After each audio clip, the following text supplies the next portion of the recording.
نحمده ونصلي على رسوله الكريم اما بعد اعوذ باللہ من الشیطان الرجیم بسم اللہ الرحمن الرحیم رب اشرح لي صدری ویسر لي امری واحلل عقدۃ من لسانی یفقهوا قولی۔ السلام علیکم ورحمۃ اللہ وبرکاتہ۔ آج الحمدللہ اللہ تعالیٰ کی توفیق سے نیا سورہ ہم شروع کریں گے، سورۃ الاعلیٰ، اور یہ مکی سورہ ہے۔ اس میں 19 آیات ہے، چھوٹا سا سورہ ہے، اور اس سورے میں ہم دیکھیں گے 1 سے لے کے 5 آیات میں، ان آیات میں سب سے پہلی آیت میں اللہ تعالیٰ نے تسبیح کا حکم دیا ہے، اور اس کے بعد پھر اللہ تعالیٰ کی 4 یا 5 صفات کا ذکر آیا ہے، اور اس میں غور و فکر کی دعوت ہے۔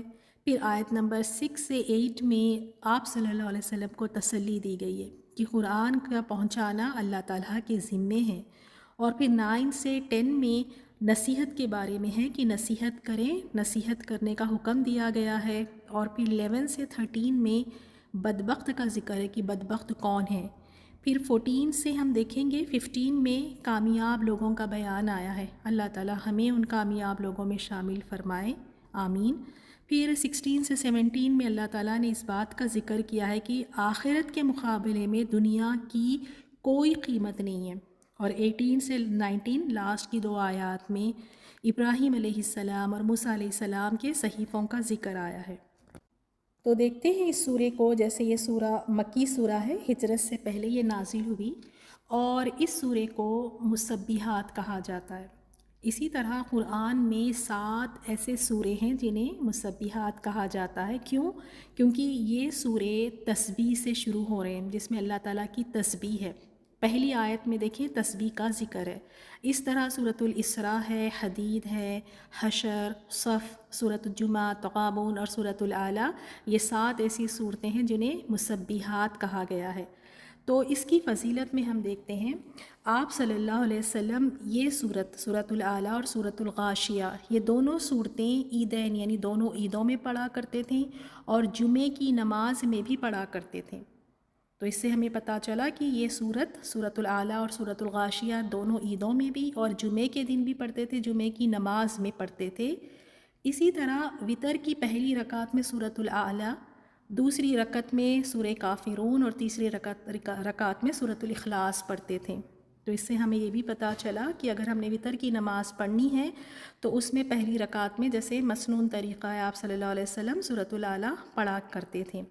اور دوسری اس کی فضیلت میں یہ بھی آتا ہے، جیسے صحیح بخاری اور مسلم نے اسے روایت کیا ہے، رسول اللہ صلی اللہ علیہ وسلم نے حضرت معاذ رضی اللہ تعالیٰ عنہ سے، جب لوگوں نے ان سے لمبی قرات کی شکایت کی، کیونکہ یہ بہت لمبی نمازوں میں صورتیں پڑھا کرتے تھے، تو آپ صلی اللہ علیہ وسلم نے فرمایا کہ معاذ رضی اللہ تعالیٰ عنہ کو کہ تم سبح اسم ربک الاعلیٰ والشمس وضحاها واللیل اذا یغشی جیسی صورتیں کیوں نہیں پڑھ لیتے۔ تو اس سے بھی ہمیں تھوڑا سا پتہ چلا ہے کہ ہم اپنی نمازوں میں کون سی صورتیں پڑھنی چاہیے۔ ہم تو بہت مختصر سی 2 لائن کی، 3 لائن کی چھوٹی چھوٹی صورتیں پڑھ کر ہم اپنی نمازوں کو مکمل کر لیتے ہیں۔ تو کوشش کرنی چاہیے کہ ہم ان صورتوں کو بھی یاد کریں اور ان صورتوں کو اپنی نمازوں میں ہم دہرائیں۔ تو اس کی فضیلت میں ہمیں یہ پتہ چل گیا کہ عیدین میں پڑھا کرتے تھے، اور پھر جمعے کی نماز میں اور وتر کی نماز میں پڑھا کرتے تھے۔ تو دیکھتے ہیں اب اس میں دیکھیں سب سے پہلے اللہ تعالیٰ نے کیا فرمایا ہے۔ پہلی آیت میں اللہ تعالیٰ فرماتے ہیں سبح اسم ربک الاعلیٰ، آپ اپنے سب سے بلند رب کے نام کی تسبیح کریں۔ تو سب سے پہلا حکم کیا آ گیا کہ اللہ تعالیٰ کے نام کی تسبیح کرنا ہے۔ تو تسبیح ہوتا کیا ہے؟ یعنی اللہ تعالیٰ کو ہر قسم کے عیب اور کمزوری سے پاک مانا جائے۔ اللہ تعالیٰ ہر طرح کی کمزوری، کوئی اللہ میں کمزوری نہیں ہے، کوئی عیب نہیں ہے، اللہ تعالیٰ ہر قسم کے عیب اور کمزوری سے پاک ہے۔ تو ہم جو بچپنے سے دیکھتے آئے ہیں تو تسبیح کیسے کرتے ہیں؟ ہاتھ میں ایک تسبیح پکڑ لیتے ہیں، اب ذہن کہیں اور دور بھاگ رہا ہے، دل میں کوئی اور خیالات آ رہے ہیں، بے شک ہاتھ میں تو تسبیح ہوتی ہے، دانے پہ دانے پھیرتے جاتے ہیں، زبان بھی بس سبحان اللہ الحمدللہ سبحان اللہ کی تسبیحیں چل رہی ہے، نہ تو دل شامل ہے نہ تو شعور سے پڑھتے ہیں۔ تو تسبیح ہے کیا کہ اللہ تعالیٰ کو مانیں کہ اللہ تعالیٰ ہر قسم کے عیب اور کمزوری سے پاک ہے، اور اللہ تعالیٰ کی تسبیح کرنے کی بڑی فضیلت ہے۔ اب جیسے دیکھیں کہ حدیث میں بھی آتا ہے، آپ صلی اللہ علیہ وسلم نے فرمایا، بخاری کی حدیث ہے، حضرت ابو ہریرہ رضی اللہ تعالیٰ عنہ سے روایت ہے، رسول اللہ صلی اللہ علیہ وسلم نے فرمایا، 2 کلمے ہیں زبان پر ہلکے، میزان میں بھاری، اور رحمان کو بہت پیارے، اور وہ ہے سبحان اللہ و بحمدہ سبحان اللہ العظیم۔ اللہ پاک ہے اپنی تعریفوں اور خوبیوں کے ساتھ، اللہ پاک ہے، عظمتوں والا ہے۔ تو اسے بخاری اور مسلم نے روایت کیا ہے۔ تو واقعی دیکھیں کیا کوئی مشکل ہے ان کلمات کو کہنا، لیکن اللہ تعالیٰ کو، رحمان کو یہ کلمات بہت پسند ہے۔ اس میں اللہ تعالیٰ کی پاکی بیان کر رہے ہیں، اور جب ان کلمات کو تولا جائے گا تو یہ میزان میں بہت زیادہ بھاری ہوں گے۔ اور اسی طرح دیکھیں تسبیح اگر ہم دیکھیں تو نماز میں بھی ہم تسبیحات پڑھتے ہیں، نماز ختم ہونے کے بعد بھی ہم تسبیحات پڑھتے ہیں، سونے سے پہلے بھی تسبیحات ہے، صبح شام کے بھی تسبیحات ہے، تو اس کی بڑی فضیلت ہے۔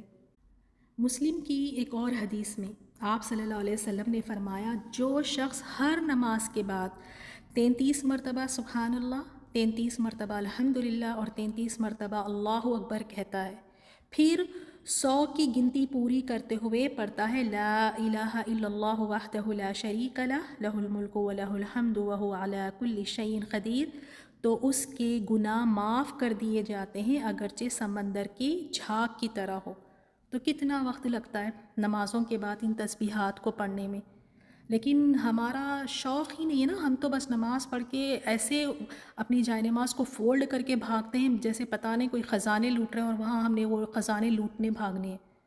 نماز کے بعد تھوڑی دیر رکیں، بیٹھیں، بیٹھ کر ان تسبیحات کو پڑھیں، اپنے رب کو یاد کریں، تسبیحات کو پڑھیں، اور اجر و ثواب بھی اللہ تعالیٰ نے اس میں کتنا زیادہ رکھا ہے۔ اور ایک دوسری حدیث میں بھی دیکھیں آپ صلی اللہ علیہ وسلم نے فرمایا، کیونکہ آپ صلی اللہ علیہ وسلم صحابہ کرام کے ساتھ بیٹھے ہوئے تھے، تو فرمایا کہ تمہارا ایک آدمی روزانہ 1000 نیکیاں کمانے سے عاجز ہے، یعنی اگر آپ سے کہا جائے کہ کیا آپ ایک دن میں ہر دن ڈیلی 1000 نیکیاں آپ کمائیں، تو جو وہاں صحابہ اکرام بیٹھے تھے ان میں سے ایک نے پوچھا کہ وہ 1000 نیکیاں کیسے کمائیں، ایک دن میں 1000 نیکیاں؟ تو آپ صلی اللہ علیہ وسلم نے فرمایا 100 دفعہ سبحان اللہ کی تسبیح پڑھے تو اس کے لیے 1000 نیکیاں لکھ دی جاتی ہے، یا 1000 غلطیاں معاف کر دی جاتی ہے، یعنی 1000 نیکیاں لکھ دی جاتی ہیں اور اس کی 1000 غلطیوں کو معاف کر دیا جاتا ہے۔ اسے مسلم نے روایت کیا ہے۔ تو دیکھا کتنی اس کی فضیلت ہے اللہ تعالیٰ کی تسبیح بیان کرنے کی، اور ہم کتنا یعنی جیسے اپنے ہم کام کر رہے ہیں، برتن دھو رہے ہیں، ہم اگر سبزی کاٹ رہے ہیں یا ہم کھانا بنا رہے ہیں، یا پھر ہم کہیں باہر نکلے ہیں تو گاڑی پر بیٹھے ہوئے تو خاموشی سے ہی تو بیٹھے ہوئے ہوتے ہیں۔ بہت ایسی جگہیں ہیں جہاں پر ہم بالکل خاموش ہوتے ہیں، تو ان اوقات میں اپنی زبان کو اللہ تعالیٰ کی یاد سے تر کریں، تسبیحات پڑھیں، اور کتنے ہلکے کلمات ہیں، کوئی نہ وضو کی ضرورت ہے، نہ ہی قبلے کی طرف رخ کرنے کی ضرورت ہے، نہ ہی پاکی کی ضرورت ہے، جب مرضی چاہے اپنے رب کی تسبیح کر سکتے ہیں۔ تو یہاں پر حکم کیا دیا گیا، آپ اپنے سب سے بلند رب کے نام کی تسبیح کریں۔ اور یہاں پر ہم ایک بات کو کلیئر کرتے ہوئے آگے بڑھیں گے۔ آپ دیکھیں اکثر لوگ اللہ تعالیٰ کو اللہ میاں کہتے ہیں، اللہ معاف فرمائے۔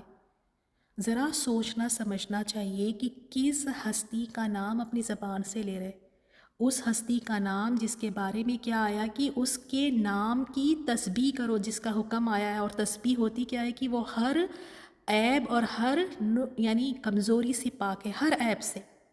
اور میاں ہماری زبان میں کس کو کہتے ہیں؟ میاں یعنی ایسے ضعیف شخص کو یا محترم شخص کو، اور دوسرا سب جانتے ہیں کہ میاں کس کو کہتے ہیں۔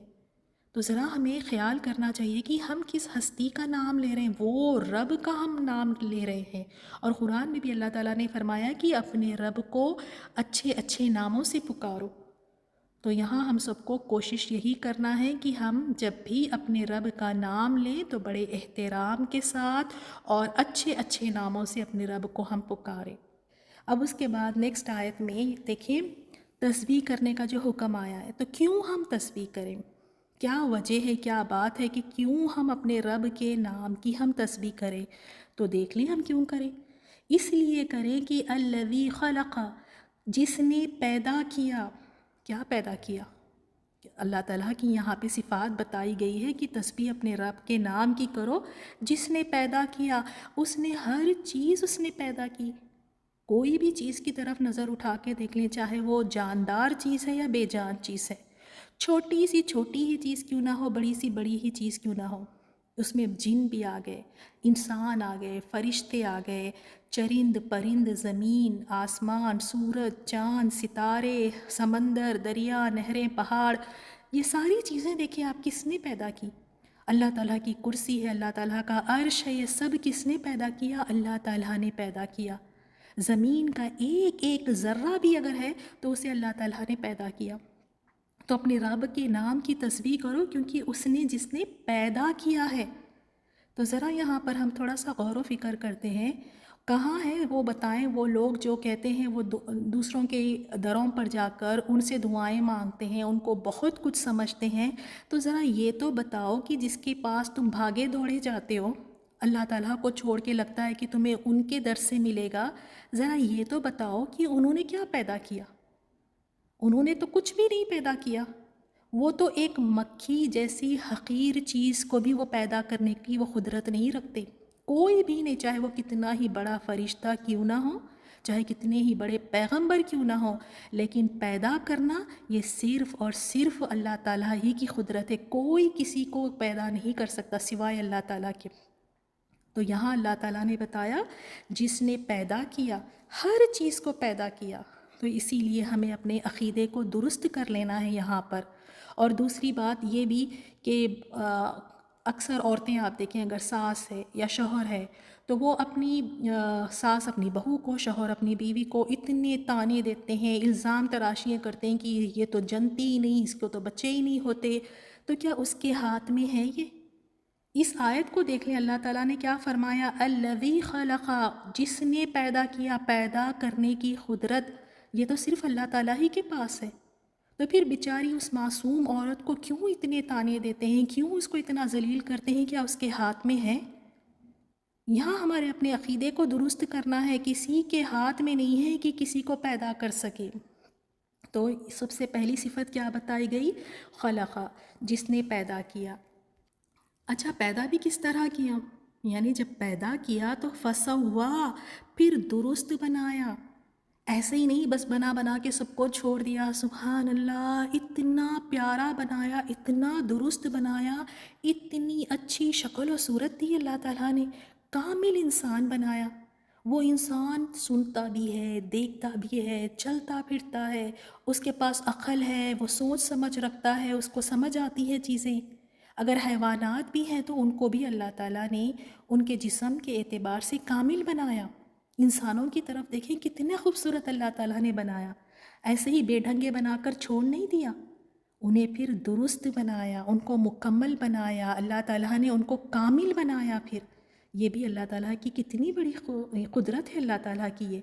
اور پھر اس کے بعد نیکسٹ آیت میں والذی قدر، اور جس نے اندازہ ٹھہرایا.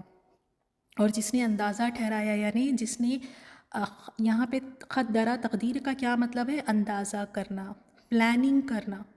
اللہ تعالیٰ نے ہر چیز کو ایک اندازہ کر کے پلاننگ کے ساتھ اللہ تعالیٰ نے بنایا ہے. اور اللہ تعالیٰ جیسے حدیث میں آتا ہے کہ اللہ تعالیٰ نے مخلوق کی تقدیریں، ان کے یعنی انسان کی جو تقدیر ہے، ان کی تقدیروں کو اللہ تعالیٰ نے آسمانوں اور زمین کے پیدا کرنے سے 50,000 سال پہلے ہی اندازہ مقرر کر دیا. یعنی ان کی تقدیریں لکھی جا چکی. کب؟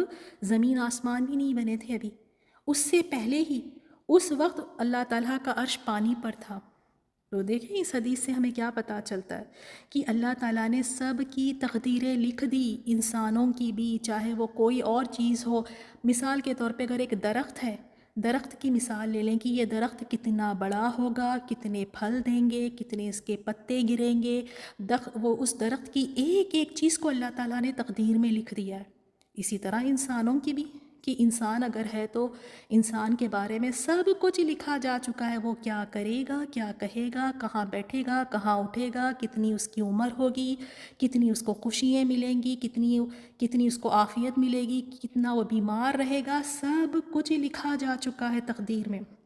تو اللہ تعالیٰ نے پلاننگ کی، اندازہ اللہ تعالیٰ نے لگایا، یعنی اللہ تعالیٰ نے ٹھیک ٹھاک اندازہ کیا، اور اس کے بعد فہدا، پھر اس نے راہ دکھائی۔ اللہ تعالیٰ نے انسان کو بنایا، فسوا، پھر اس کو درست بھی کیا، پھر اس کی اللہ تعالیٰ نے تقدیر بنائی، اندازہ ٹھہرایا، اور اس کے بعد اللہ تعالیٰ کا رحم و کرم دیکھیں، اللہ تعالیٰ نے پھر ہدایت دی۔ کس چیز کی ہدایت دی؟ یعنی انسانوں کو اللہ تعالیٰ نے راستہ دکھا دیا، راستہ بتا دیا انسانوں کو کہ یہ نیکی کا راستہ ہے، یہ بدی کا راستہ ہے، دونوں راستے انسان کو دکھا دیے۔ اسی طرح جانوروں کو بھی اللہ تعالیٰ نے ان کے چرنے کی جگہوں کا بتا دیا۔ اگر جانور بھی ہیں، حیوانات بھی ہیں، تو ان کو بھی اللہ تعالیٰ نے یہ رہنمائی عطا فرما دی۔ اور اسی طرح دنیا کی زندگی کی ضروریات کی بھی چیزوں کی اللہ تعالیٰ نے بتا دیا۔ جو بھی زندگی گزارنے کے طریقے ہیں، وہ انسان ہو، حیوانات ہو، چرند پرند، سب کو بتا دیا۔ اور اسی طرح دنیا کے معاملے بھی بتائیں، اور دینی معاملات میں بھی اللہ تعالیٰ نے رہنمائی دی، ہدایت دی۔ اللہ تعالیٰ نے پیغمبر اور رسول بھیجے ہدایت کے لیے، کہ وہ ہدایت کے راستے کو پالے، کہ یہ صحیح راستہ ہے اور یہ غلط راستہ ہے۔ تو اللہ تعالیٰ نے یہ سارے انتظامات کیے۔ اللہ تعالیٰ نے انسان کو بنایا، درست کیا، پھر اندازہ ٹھہرایا، پھر اللہ تعالیٰ نے اسے ہدایت دی۔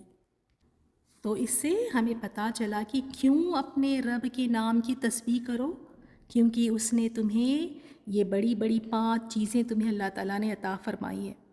اللہ تعالیٰ کا شکر ہے، اللہ تعالیٰ کا احسان ہے کہ اس کی تم تسبیح بیان کرو۔ اور نیکسٹ آیت نمبر 4 میں والذی اخرج المرعی، اور جس نے چارہ اگایا، یعنی تمہارے جانوروں کے لیے بھی اس نے انتظام کیا، تم بھی خوب مزے سے کھاؤ اور پیو، اور تمہارے جانوروں کے لیے بھی اس نے چارہ اگایا، یعنی ہر طرح کی فصلوں کی آپ دیکھیں فصلیں پیدا فرمائی، اور ایک ہی طرح کی فصل نہیں ہے، فصل میں بھی دیکھیں کئی فصلیں ایسی ہیں، مختلف فصلیں ہیں، اس میں بھی مختلف فصلیں ہیں، اور یہ تمہارے جانوروں کے لیے ہے، جانوروں کے لیے بھی اللہ نے انتظام کیا۔ فَجَعَلَهُ غُثَاءً أَحْوَىٰ، پھر اسے سیاہ اللہ تعالیٰ نے، پھر اس نے یعنی وہ جو چارہ ہے، جب چارہ آپ دیکھیں ایک ہرا بھرا سا ہوتا ہے، فریش سا جو چارہ ہے، پھر اس کو اللہ تعالیٰ کیا کر دیتے ہیں، پھر اس نے یعنی پھر اس اللہ نے اس کو سکھا کر سیاہ کوڑا کر دیا۔ اور ابن عباس فرماتے ہیں اس کی تفسیر میں کہ اس طرح کوڑا کرکٹ بنا دیا، کہاں وہ چارہ ہرا بھرا سا فریش سا لہلہاتا سا نظر آتا ہے، وہ چارہ جو کھاتا ہے جانور، اسی چارے کو اللہ تعالیٰ نے غثاءً کوڑا کرکٹ بنا دیا۔ احوا، اور کیسے، یعنی بالکل سیاہ کالا، جس کا اس کا رنگ بھی بدل گیا، پھر اس نے اس کو سکھا کر سیاہ کوڑا کر دیا۔ تو گھاس بھی جو ہے دیکھیں آپ خشک ہو کے یعنی جب خشک ہو جاتی ہے تو بالکل ایک دم سے گھاس پھوس کی طرح ہو جاتی ہے۔ تو یہاں اللہ تعالیٰ کی صفات کا بیان کیا گیا ہے کہ اللہ تعالیٰ تو وہ ذات ہے جس نے تمہارے لیے اتنے انتظامات کیے۔ اور ان آیات میں ہم دیکھتے ہیں اللہ تعالیٰ نے یہاں پر کس بات کا ذکر کیا ہے کہ ہمیں تسبیح کرنا ہے، کہ تم تسبیح کرو اپنے رب کے نام کی۔ تو تھوڑا سا رک کر ان آیات پر ہم غور و فکر کرتے ہیں، ٹھیک ہے؟